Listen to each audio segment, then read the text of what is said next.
नमस्कार दोस्तों, आपका हमारे YouTube चैनल धार्मिक कथाएं और कहानियां में स्वागत है। आज मैं आपको संतोषी माता की व्रत कथा सुनाऊंगी। अगर आपको यह कथा अच्छी लगे तो आप वीडियो को लाइक, सब्सक्राइब और शेयर जरूर कीजिएगा। आइए सुनते हैं संतोषी माता व्रत कथा। प्रेम से बोलो जय माता दी। एक बुढ़िया थी, उसके 7 बेटे थे। 6 कमाने वाले थे और एक कुछ भी नहीं कमाता था। बुढ़िया 6 की रसोई बनाती, भोजन कराती और उनसे जो कुछ जूठन बचती वो 7वें बेटे को देती।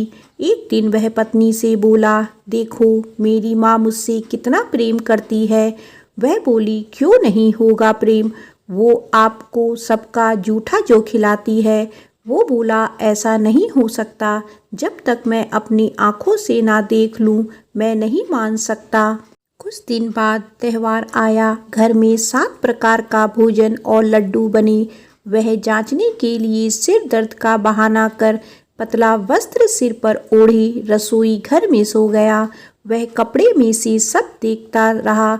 सब भाई भोजन करने आए। उसने देखा माँ ने उनके लिए सुंदर आसन बिछाया, हर प्रकार के भोजन रखे और उन्हें बुलाया। वह देखता रहा। जब सारे भाई भोजन करके उठे तो माँ ने उनकी जूठी थालियों में से लड्डू के टुकड़े उठाकर एक लड्डू बनाया। जूठन साफ करके बुढ़िया माँ ने उसे पुकारा, बेटा 6 भाई भोजन कर गए, तू कब खाएगा। वो कहने लगा, माँ मुझे भोजन नहीं करना, मैं परदेश जा रहा हूँ। माँ ने बोला, कल जाता हुआ आज ही चला जा। वो बोला, आज ही जा रहा हूँ। यह कहकर वह घर से निकल गया। चलते समय पत्नी की याद आई। वह गौशाला में उपले थाप रही थी। वह जाकर बोला, हम जावे परदेस आवे कुछ काल, तुम रहियो संतोष से धर्म अपनो पाल। वह बोली, जाओ पिया आनंद से हमारो सोच हटाए, राम भरोसे हम रहे ईश्वर तुम्हें सहाय। 2 निशानी आपन देख धरू में धीर, सुधिमति हमारी बिसरइयो रखियो मन गंभीर। वह बोला, मेरे पास तो कुछ नहीं, यह अंगूठी है, सो ले और अपनी कुछ निशानी मुझे दे। वह बोली, मेरे पास क्या है, यह गोबर भरा हाथ है। यह कहकर उसकी पीठ पर गोबर के हाथ से थप मार दी। वह चल दिया। चलते चलते दूर देश पहुंचा। वहां एक साहूकार की दुकान थी। वहां जाकर कहने लगा, भाई मुझे नौकरी पर रख लो, साहूकार को ज़रूरत थी। बोला, रह जा। लड़के ने पूछा, तनख्वाह क्या दोगे। साहूकार ने कहा, काम देखकर दाम मिलेगा। अब वह सुबह 7 बजे से 10 बजे तक नौकरी करने लगा। कुछ दिनों में वे सारा काम अच्छे से करने लगा। सेठ ने काम देखकर उसे आधे मुनाफे का हिस्सेदार बना दिया। वह कुछ वर्षों में बहुत बड़ा सेठ बन गया और मालिक सारा कारोबार उस पर छोड़कर चला गया। तर उसकी पत्नी को सास ससुर दुख देने लगे। सारा घर का काम करवाकर उसको लकड़ियां लेने जंगल में भेजते थे।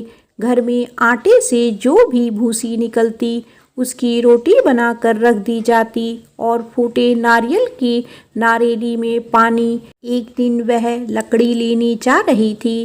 रास्ते में बहुत सी महिलाएं संतोषी माता का व्रत करती दिखाई दी। वह वहां खड़ी होकर कथा सुनने लगी और उनसे पूछने लगी, बहनों तुम किस देवता का व्रत करती हो और उसके करने से क्या फल मिलता है। यदि तुम मुझे इस व्रत का महत्व बताओगी तो मैं तुम्हारी बहुत आभारी होंगी। तब एक महिला बोली, सुनो, यह संतोषी माता का व्रत है।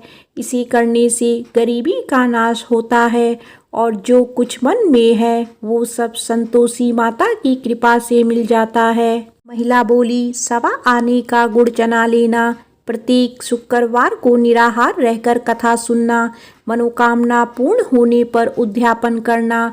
रास्ते में लकड़ी के बोझ को बेच दिया और उन पैसों से गुड़ चना लेकर माता के व्रत की तैयारी कर आगे चली और सामने मंदिर देखकर पूछने लगी, यह मंदिर किसका है। सब कहने लगे, संतोषी माता का मंदिर है। यह सुनकर माता के मंदिर मैं जाकर माता के चरणों से लिपट गई और विनती करने लगी, माँ मैं अनजान हूँ, व्रत का कोई नियम नहीं जानती हूँ, मैं दुखी हूँ। हे माता जगत जननी, मेरा दुख दूर करो, मैं आपकी शरण में हूँ। माता को बड़ी दया आई। एक शुक्रवार बीता कि दूसरे शुक्रवार उसके पति का पत्र आया और तीसरे शुक्रवार उसके पति ने उसको पैसे भेज दिए। यह देख जेठ जिठानी का मुंह बन गया और उसको ताने देने लगी कि अब तो इसके पास पैसा आ गया, अब यह बहुत इतराएगी। बेचारी आंखों में आंसू भरकर संतोषी माता के मंदिर चली गई और माता के चरणों में बैठकर रोने लगी और रट रट कर बोली, माँ मैंने पैसे कम मांगे, मुझे पैसे से क्या काम, मुझे तो अपना सुहाग चाहिए, मैं तो अपने स्वामी के दर्शन करना चाहती हूँ। तब माता ने प्रसन्न होकर कहा, जा बेटी तेरा स्वामी आएगा। यह सुनकर खुशी खुशी घर जाकर काम करने लगी। अब संतोषी माँ विचार करने लगी, इस भोली पुत्री को मैंने कह तो दिया तेरा पति आएगा, लेकिन कैसे, वह तो इसे स्वप्न में भी याद नहीं करता, उसे याद दिलाने को मुझे ही जाना पड़ेगा। इस तरह माता उस बुढ़िया के बेटे के स्वप्न में जाकर कहने लगी, साहूकार के बेटे सो रहा है या जागता है। वो कहने लगा, माँ सोता भी नहीं जागता भी नहीं, कहो क्या आ गया है। माँ कहने लगी, तेरा घर बार कुछ है कि नहीं। वह बोला, मेरे पास सब कुछ है, माँ बाप है, बहू है, क्या कमी है। माँ बोली, भोले तेरी पत्नी घोर कष्ट उठा रही है, तेरे माँ बाप उसे परेशानी दे रहे हैं, वह तेरे लिए तरस रही है, तो उसकी सुध ले। वह बोला, हाँ माँ मुझे पता है, पर मैं वहाँ जाऊँ कैसे। माँ कहने लगी, मेरी बात मान, सवेरे नहा धोकर संतोषी माता का नाम ले, घी का दीपक जलाकर दुकान पर चला जा, देखते ही देखते सारा लेन देन उतर जाएगा, सारा माल बिक जाएगा, सांझ तक धन का भारी ढेर लग जाएगा, थोड़ी देर में देने वाले रुपए लेने लगे, सारा सामान का ग्राहक सौदा करने लगा, शाम तक धन का भारी ढेर इकट्ठा हो गया और संतोषी माता का यह चमत्कार देखकर खुश होने लगा और धन इकट्ठा कर घर जाने के लिए वस्त्र गहने खरीदने लगा और घर को निकल गया। उधर उसकी पत्नी जंगल में लकड़ी लेने जाती है, लौटते वक्त माता जी के मंदिर में आराम करती है। प्रतिदिन वह वहीं विश्राम करती थी। अचकन से धूल उड़ने लगी। धूल उड़ती देख वह माता से पूछने लगी, हे माता यह धूल कैसी उड़ रही है। माता बोली, हे पुत्री तेरा पति आ रहा है, अब तू ऐसा कर, लकड़ी के 3 ढेर तैयार कर, एक नदी के किनारे रख और दूसरा मेरी मंदिर में रख और तीसरा अपने सर पर।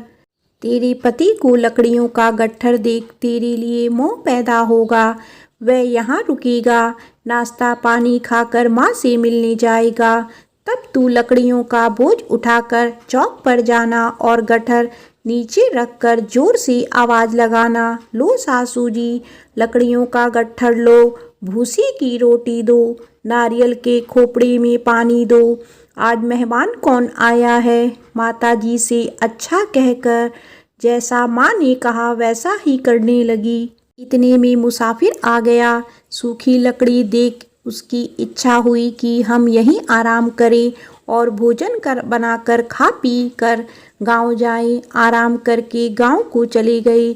उसी समय सिर पर लकड़ी का गट्ठर लिए वह आती है।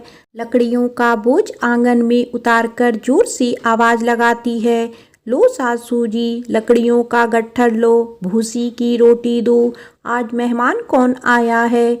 यह सुनकर उसकी सास बाहर आकर अपने दिए हुए कष्टों को भुलाने के लिए कहती है, बहू ऐसे क्यों कह रही है, तेरा मालिक आया है, आ बैठ भोजन कर, कपड़े गहने पहन। उसकी आवाज़ सुन उसका पति बाहर आता है। वह बोला, ठीक है माँ, मैंने इसे भी देखा और तुम्हें भी। अब दूसरे घर की चाबी दो, उसमें रहूंगा। माँ बोली, ठीक है। तब वह दूसरी मकान की तीसरी मंजिल का कमरा खोल सारा सामान जमाया। एक दिन पहर में राजा के महल जैसा ठाट बाट बन गया।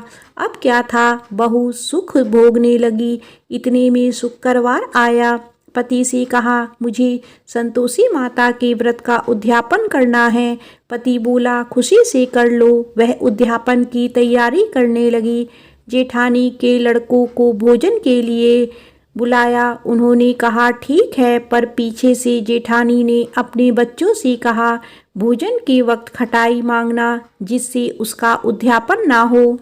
लड़के गए। खीर खाकर पेट भर गया, लेकिन खाते ही कहने लगे, हमें खटाई दो, हमने खीर नहीं खानी है।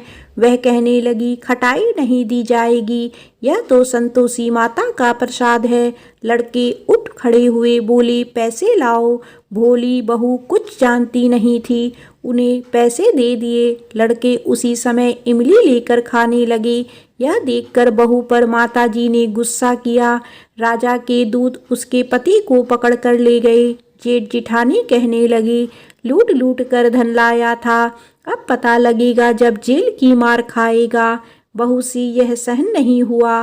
रोती हुई मंदिर गई। कहने लगी, हे माता, यह क्या किया। हंसाकर अब भक्तों को रुलाने लगी। माता बोली, बेटी, तूने उद्यापन करके मेरा व्रत भंग किया है। वह कहने लगी, माता, मैंने क्या अपराध किया है। मैंने भूल से लड़कों को पैसे दिए थे, मुझे क्षमा करो, मैं फिर तुम्हारा उद्यापन करूंगी। माँ बोली, भूल मत करना। वह कहती है, अब भूल नहीं होगी, अब वो कैसे आएंगे। माँ बोली, जा, तेरा पति तुझे रास्ते में आता मिलेगा। वह निकली, राह में पति मिला। उसने पूछा, कहाँ गए थे। वह कहने लगा, इतना धन जो कमाया है उसका टैक्स राजा ने मांगा था, वह भरने गया था। वह खुश होकर बोली, अब घर को चलो। कुछ दिन बाद फिर शुक्रवार आया। वह बोली, मुझे दोबारा माता का उद्यापन करना है। पति ने कहा, करो। बहू फिर जेठ के लड़कों को भोजन को कहने गई। जेठानी ने एक दो बातें सुनाई, और तुम सब लोग पहले ही खटाई मांगना।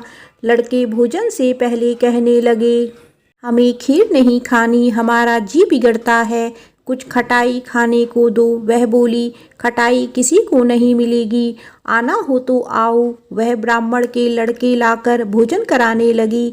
दक्षिणा की जगह उनको एक एक फल दिया। संतोषी माता प्रसन्न हुई। माता की कृपा हुई। 9वें मास में उसे सुंदर पुत्र प्राप्त हुआ। पुत्र को पाकर प्रतिदिन माताजी के मंदिर को जाने लगी। माँ ने सोचा, यह रोज आती है, आज क्यों ना इसके घर चलूं। यह विचार कर माता ने भयानक रूप बनाया। गुड़ चने से सना मुख, ऊपर सूंड के समान ओट, उस पर मक्खियां भिन भिन कर रही थी। दहली पर पैर रखते ही उसकी सास चिल्लाई, देखो रे, कोई चुड़ैल आ रही है, लड़के इसे निकालो, लड़ नहीं तो किसी को खा जाएगी। लड़के भागने लगे, चिल्लाकर खिड़की बंद करने लगे। बहू रोशनदान में से देख रही थी, खुशी से चिल्लाने लगी, आज मेरी माताजी मेरे घर आई है। वह बच्चे को दूध पीने से हटाती है। इतने में सास को क्रोध आ गया। वह बोली, क्या हुआ है। बच्चे को पटक दिया। इतने में माँ के प्रताप से लड़के ही लड़के नजर आने लगे। वह बोली, माँ, मैं जिसका व्रत करती हूँ यह संतोषी माता है। सबने माता जी के चरण पकड़ लिए और विनती कर कहने लगे, हे माता, हम नादान हैं, तुम्हारा व्रत भंग कर हमने बड़ा अपराध किया है। माता, आप हमारा अपराध क्षमा करो। इस प्रकार माता प्रसन्न हुई। बहू को प्रसन्न हो जैसा फल दिया वैसा माता सबको दे। जो पढ़े उसका मनोरथ पूर्ण हो। बोलो संतोषी माता की जय।